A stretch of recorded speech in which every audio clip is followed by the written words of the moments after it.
عن عائشة رضي الله تعالى عنهما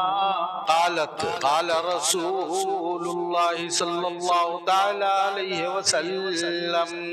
من يلي من هذه البنات شيئا فأحسن إليهن كنا له سترا من النار۔ بخاری شریف کی حدیث ہے کہ حضرت عائشہ رضی اللہ تعالی عنہما روایت کرتی ہیں کہ رسول اللہ صلی اللہ تعالی علیہ وسلم نے ارشاد فرمایا، جس شخص نے بیٹیوں کے کسی معاملہ کی ذمہ داری لی اور ان کے ساتھ اچھا سلوک کیا تو یہ بیٹیاں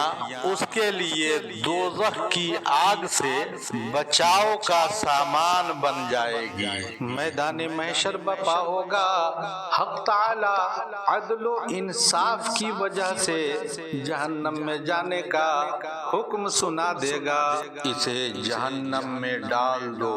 تب بیٹیاں کہیں گی، پروردگار اس شخص نے میرے کھانے کا انتظام کیا تھا، پروردگار اس آدمی نے میرے لباس کا انتظام کیا تھا، پروردگار اس شخص نے میرے شادی کے لیے ذمہ داریاں لی تھیں، اس لیے اسے بخش دے۔ تب رحمت الہی جوش میں آئے گی اور اسے جہنم میں جانے سے روک دے گا۔